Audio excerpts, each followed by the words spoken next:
बिस्मिल्लाहिर्रहमानिर्रहीम। अस्सलाम वालेकुम नाज़रीन, आप यूट्यूब और फेसबुक चैनल देख रहे हैं। मैं राना उज़ैर हूँ।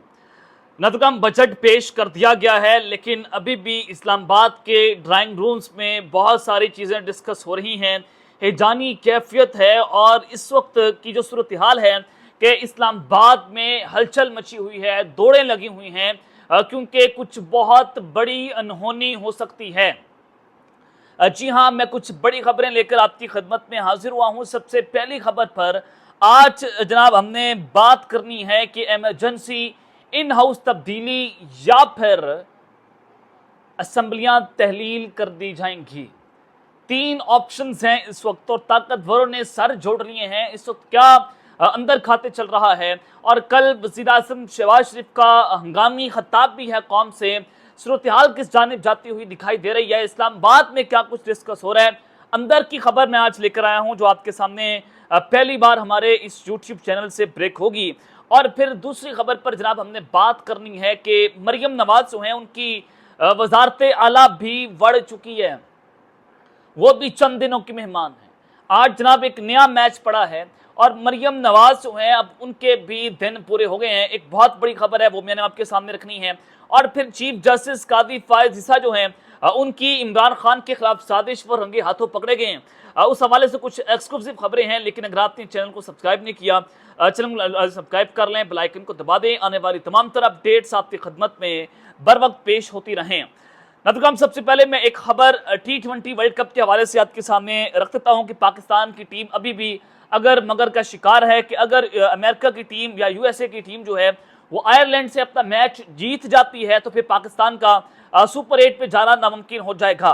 तो इस वक्त पाकिस्तान की टीम के लिए एक बहुत बड़ी मुश्किल भी खड़ी हो चुकी है। खबर मेरे पास ये है कि वर्ल्ड कप के जो वेन्यू वाला शहर है फ्लोरिडा, वहां पर शदीद बारिशें हो रही हैं, वहां पर इमरजेंसी नाफिज कर दी गई है। तो अमेरिका और आयरलैंड का मैच जो उनके लिए डू और डाई है, पाकिस्तान के लिए भी बहुत अहम है।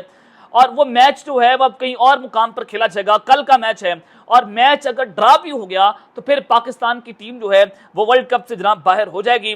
तो ये एक पाकिस्तान की लिए डू और डाई की सिचुएशन है। कल का मैच आयरलैंड को जीतना बहुत उसके लिए इंपॉर्टेंट है और यूएसए के लिए जीतना इस वजह से इंपॉर्टेंट है कि उन्होंने भी जो है वो सुपर 8 के लिए क्वालिफाई करना है। तो पाकिस्तान की टीम जो है वो फिर अगर मगर का शिकार है। और फिर जनाब दूसरी जानिब पंजाब असम्बली के अंदर भी आज बजट पेश कर दिया गया है। अब चूंकि पंजाब में वज़ीर आला हैं जनाब मरियम नवाज साहिबा साहब, तो पंजाब असम्बली का बजट सुन्नी तहत कौंसिल के अरकान ने हिकमत अमली तय कर ली है और अपोजिशन अरकान की पार्लिमानी मीटिंग में बजट इजलास में शिरकत के हवाले से मुशावरत की गई और बजट इजलास में सख्त मुज़ाहमत का फैसला जो है वो भी किया गया है। तो इस वक्त जनाब ये इजलास जो है वो अपोजिशन लीडर पंजाब के अहमद खान बच्चर की ज़ेर क़यादत हुआ और उन्होंने इस हवाले से अपनी मुशावरत की। और बिजनेस एडवाइजरी कमेटी की मीटिंग में फाइनेंस मिनिस्टर की तकरीर से पहले अपोजिशन लीडर की तकरीर का मुतालबा भी रखा जाएगा। और बजट इजलास में स्पीकर पंजाब असम्बली मलिक अहमद खान के चैम्बर का घेराव और नारेबाजी जो है वो भी की जाएगी। और इसी इजलास के दौरान इमरान खान की रिहाई का मुतालबा भी किया जाएगा। जबकि बजट तकरीर के फौरी बाद अपोजिशन अरकान माल रोड पर एहतजाज का प्रोग्राम भी बनाया गया है। तो पंजाब के अंदर सख्त तरीन मुज़ाहमत पाकिस्तान तहरीक इंसाफ के लोग करने जा रहे हैं। तो ये एक बड़ी आम तरीन खबर है। और फिर दूसरी जानिब इलेक्शन कमीशन ऑफ पाकिस्तान और लाहौर हाई कोर्ट जो है वो एक दूसरे के आमने सामने है। और चाहे वो इस्लामाबाद की 3 सीटों का मामला हो, लाहौर के अंदर धांधली के लिए इलेक्शन ट्रिब्यूनल्स बनाना हो, इलेक्शन कमीशन और चीफ इलेक्शन कमिश्नर जो है सिकंदर सुल्तान राजा इस हुकूमत के लिए वो सूरतकारी कर रहे हैं। वो पूरे इस लंदन प्लान का हिस्सा हैं और वो पूरी तरह से मुलाजमत कर रहे हैं। मुंशी का जो है फरीजा सर अंजाम दे रहे हैं, जो फवाद चौधरी साहब ने उनका नाम रखा था। तो इस हवाले से जनाब लाहौर हाई कोर्ट का इलेक्शन ट्रिब्यूनल्स की तश्कील का फैसला सुप्रीम कोर्ट में चैलेंज कर दिया गया है। इलेक्शन कमीशन ने लाहौर हाई कोर्ट के जस्टिस शाहिद करीम के फैसले के खिलाफ अपील दायर कर दी है और अपील में मौक़िफ़ इख्तियार किया गया कि लाहौर हाई कोर्ट का फैसला कानून के बरखिलाफ है और इलेक्शन ट्रिब्यूनल्स की तश्कील इलेक्शन कमीशन का इख्तियार है, लिहाजा हाई कोर्ट इलेक्शन कमीशन के इख्तियारात को इस्तेमाल नहीं कर सकती।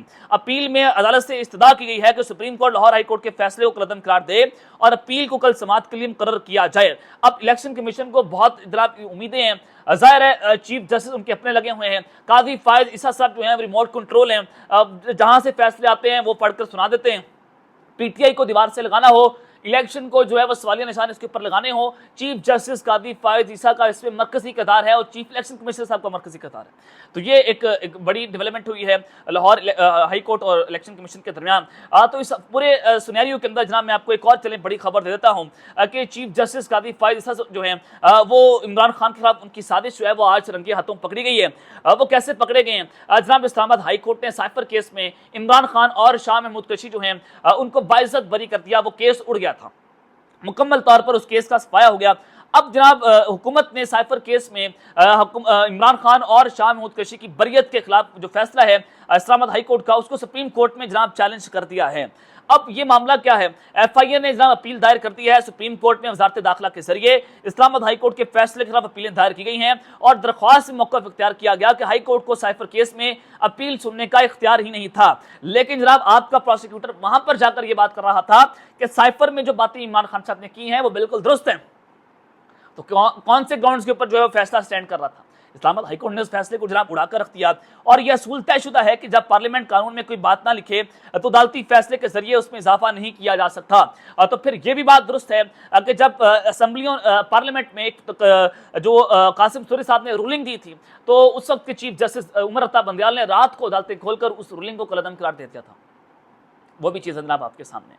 तो इमरान खान और शाह महमूद कुरैशी का साइफर ट्रायल के दौरान अदम ताउन का रवैया रहा है, ये जनाब उन्होंने कहा और रिकॉर्ड इससे साबित होता है कि दोनों मुलजमान ने ट्रायल के दौरान 65 मुतफरिक दरख्वास्तें दायर की और मुतअद्दिद बार मुलजमान की इस्तदा पर समातें मुलतवी होती रहीं और साइफर केस में गवाहान पेश हुए, लेकिन मुलजमान के वकला ने उन पर जरा नहीं की। मुलजमान के वकला को सरकारी खर्च पर वकील मुहैया किए गए। FIA ने मौक़िफ़ में कहा कि साइफर केस में इस्तगासा ने ठोस शवाहिद पेश किए और इस्तगासा ने साइफर केस में दस्तावेजी और फ्रांसिक सबूत पेश किए जिन्हें ट्रायल में जुटलाया नहीं किया। इस्लामाबाद हाई कोर्ट ने साइफर केस में पेश किए गए ठोस शवाहिद को मद्देनजर नहीं रखा। तो लिहाजा ये अब जो है 3 जून के साइफर केस में बरियत के फैसले के खिलाफ अपील समात के लिए मुकर्रर जो है वो की जाए। अब सुप्रीम कोर्ट में जनाब ये मामला जा चुका है। मेरे पास तो जनाब मैंने आपको बताया भी था कि जब इमरान खान साहब नैब तरमीम केस में पेश हुए और उन्होंने साइफर केस में वहाँ पर बात की तो चीफ जस्टिस कादी फायद ईसा साहब ने जनाब रोक दिया उनको साइफर केस में बात करने से। तो उनको कैसे पता था? और उन्होंने कहा कि ये मामला जो है वो हमारे पास आ सकता है, यानी कि चीफ जस्टिस साहब को बहुत दिन पहले पता था कि साइफर केस उनके पास आएगा और उन्होंने इमरान खान साहब को वहां पर बात करने से रोक दिया था। अब आप यहां से अंदाजा लगाएं कि चीफ जस्टिस कादी फायद ईसा जो है वो बैकडोर के ऊपर कर क्या रहे हैं। वो कह रहे हैं कि मेरे पास केस लेकर आओ, मैं इस केस को ऐसे जो है वो इमरान खान और शाह महमूद कुरैशी को जो है वो उसमें सजा दे दूंगा।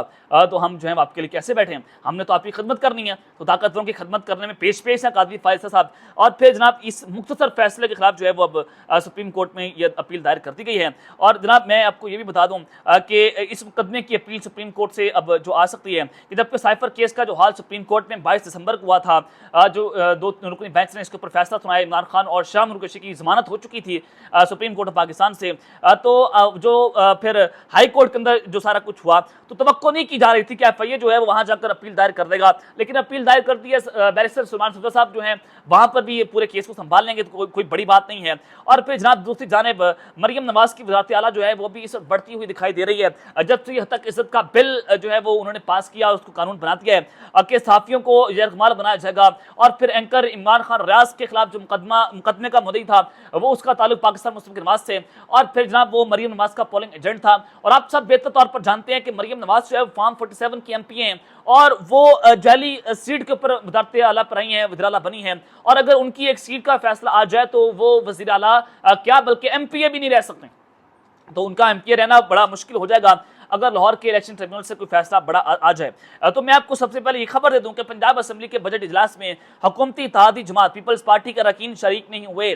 बजट इजलास के अंदर पीपल्स पार्टी के अरकान पंजाब असेंबली के अंदर भी शरीक नहीं हुए और जनाब पार्लियामेंट के अंदर यानी कि कौमी असेंबली के अंदर भी पीपल्स पार्टी ने बजट इजलास का बाइकआउट करने का ऐलान किया हुआ है। और हद तक इस कानून के खिलाफ सहाफ़ियों ने भी सेशन का बाइकआउट कर दिया। और इस सारी सूरत हाल में आज जनाब स्पीकर पंजाब असेंबली मलिक अहमद खान की ज़ेर सदारत के इजलास हुआ और अपोजिशन के शोर शराबे में पंजाब असेंबली का बजट पेश किया गया।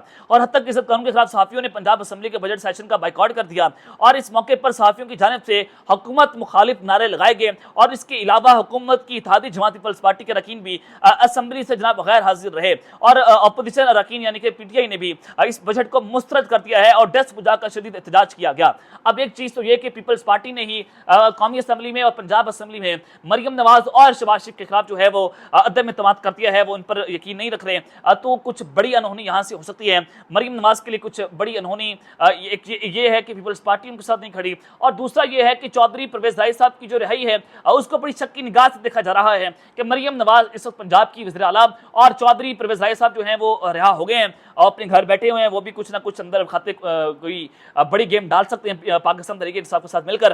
तो इस वक्त बड़ी जानी कैफियत है जनाब पंजाब के अंदर भी कि मरियम नवाज जो हैं उनकी वज़ारत आला किसी भी वक्त जो है वो बढ़ सकती है। अब आ जाए असल खबर के ऊपर। असल खबर जनाब क्या है? असल खबर यह है कि ताकतवर ने सर जोड़ ली है। इस्लामाबाद के अंदर हलचल है, दौड़ें लगी हुई हैं कि इमरजेंसी लगनी है, असम्बलियाँ तहलील होनी है या फिर इन हाउस तब्दीली होनी है। बजट पेश हो चुका है और बहुत सारी ये दावे किए जा रहे थे, अली दुरानी साहब हों, उसके अलावा जनाब मंसूर बसान हों पीपल्स पार्टी के, हर तरह से बात हो रही थी कि शहबाज शरीफ साहब जो है अगले 3 महीने के अंदर कौमी असम्बली को तहलील कर देंगे। IMF, मगरबी ममालिक, दोस्त ममालिक, चाइना, UAE, सऊदी अरब, उन सब का मुतालबा ये है कि हम आपको तब कर्ज देंगे, आपके मुल्क में आकर तब जाकर सरमायाकारी करेंगे अगर आप जो है वो अपने मुल्क से पोलिटिकल अनस्टेबिलिटी को खत्म करेंगे, पोलिटिकल अनरेस्ट खत्म करेंगे। तो फिर वो कैसे खत्म होगी? इमरान खान को रिहा करके, जाली बोगस केसेस को खत्म करके और अवामी मैंडेट वापस किया जाए। ये मुतालबा जो है वो ममालिक की जानिब से सामने आ रहा है। तो बजट पेश हो चुका है और अब तो ये भी टीवी के ऊपर बाकायदा तौर पर यह तस्लीम किया जा रहा है टिकट से लगाकर कि इमरान खान की हुकूमत बहुत बेहतर थी। और वहाँ पर जनाब अगर आप देखें सनती तरक्की 7% थी जो कि आज 1% पर आ चुकी है। पाकिस्तान 6% तरक्की कर रहा था जो आज 1 से 2% पर आ गई है। बिजली की कीमतों में इजाफा, पेट्रोल कहाँ पर है, महंगाई आसमान से बातें कर रही है। इमरान खान साहब के दौर में ये सारा कुछ बहुत कम था और इमरान खान साहब के दौर में इकॉनमी ट्रैक पर आ गई थी, लेकिन रजीम से ऑपरेशन करके, साजिश करके उसकी हुकूमत को गिराकर पाकिस्तान में इकोनॉमिक अनस्टेबिलिटी पैदा की गई और पॉलिटिकल अनस्टेबिलिटी भी पैदा की गई। और एक साजिश का हिस्सा कौन था वो आप बेहतर तौर पर जनाब जानते हैं। अब ये चीजें जो है वो ताकतवर तस्लीम कर रहे हैं, ये चीजें जो है बताई जा रही हैं उनको, बल्कि एस्टैब्लिशमेंट के अंदर से आवाजें उठना शुरू हो गई हैं कि देखें आपने क्या किया था, इमरान खान को किस बहाने से उठाकर आपने बाहर फेंका था, अब कौन सी रजीम आपने मुसलत करके पाकिस्तान को तबाह हाल कर दिया है। तो अब इस्लामाबाद के ड्राइंग रूम्स में बातें डिस्कस हो रही हैं, मीटिंग्स हो रही हैं। आज बाकायदा तौर पर शहबाज शरीफ साहब को मौलाना फजल रहमान के पास जाना पड़ा है, उनको मनाना पड़ा है। There is something wrong behind the bottom. ये एक बहुत बड़ी खबर है कि वज़ीर आज़म साहब जो हैं वो मौलाना फजल रहमान को मनाने वहां पर गए हैं। एक कमेटी तश्कील दे दी गई कि जनाब वो मान जाए। पीपल्स पार्टी इनसे नाराज है। पाकिस्तान तहरीक इंसाफ ईद के बाद जो है वो अपने जनाब एहतजाज का ऐलान करेगी, वर्कर्स कन्वेंशन करेगी। अब 3 ऑप्शंस पर गौर किया जा रहा है जहां पर इस्लामाबाद के अंदर बातें हो रही हैं, पिंडी के अंदर बातें हो रही हैं कि अब इमरजेंसी लगा दी जाए, इन हाउस तब्दीली कर दी जाए या फिर असम्बलियां तहलील कर दी जाए। असम्बलियां तहलील करके भी इमरजेंसी नाफिज की जा सकती है, यह भी एक ऑप्शन मौजूद है। मंसूर बसान साहब ने भी कहा था कि शहबाज शरीफ साहब जो है वो असम्बलियां तहलील कर सकते हैं। जो बाकी सूबों की असम्बलियां हैं वो वैसे ही काम करती रहेंगी। पंजाब जो नया सेटअप है कौमी असम्बली में आ सकता है, यानी कि इमरजेंसी जो है वो वफाक के अंदर लग सकती है, लेकिन मरियम नवाज जो है वो भी नहीं बचेंगी और सिर्फ एक असम्बली शायद काम करे, वो पेशावर की होगी, यानी कि जनाब KP की असम्बली होगी। वहाँ से जनाब शायद उस असम्बली को डिसॉल्व ना किया जाए। बाकी तमाम हुकूमत जो है वो इस वक्त जनाब खतरे के अंदर जाती हुई दिखाई दे रही है और पाकिस्तान तहरीक इंसाफ के भी बैकडोर मुज़ाकरात हो रहे हैं। वो खबर जो है मीडिया से छुपाई जा रही है और यही वजह है कि इमरान खान साहब अब डायरेक्ट जो है वो आर्मी चीफ साहब के ऊपर या एस्टैब्लिशमेंट के ऊपर या फौज के ऊपर तनकीद नहीं कर रहे, बल्कि वो शहबाज शरीफ, नवाज शरीफ या मोहसिन नकवी की बात कर रहे हैं। वो जनाब आर्मी चीफ की उस तरह से बात नहीं कर रहे। तो खान साहब जो है वो एक मौके पर छक्का मार सकते हैं, चौका मार सकते हैं, नहले पर तैला मार सकते हैं। तो माफ़ी तो उनसे मांगनी पड़ेगी। इसके अलावा जो है वो अब कुछ मुमकिन होता हुआ दिखाई नहीं दे रहा। अब तक लेते हैं, अपना ख्याल रखिएगा और संग अपना ख्याल रखें। अल्लाह ने के बाद पाकिस्तान जिंदाबाद।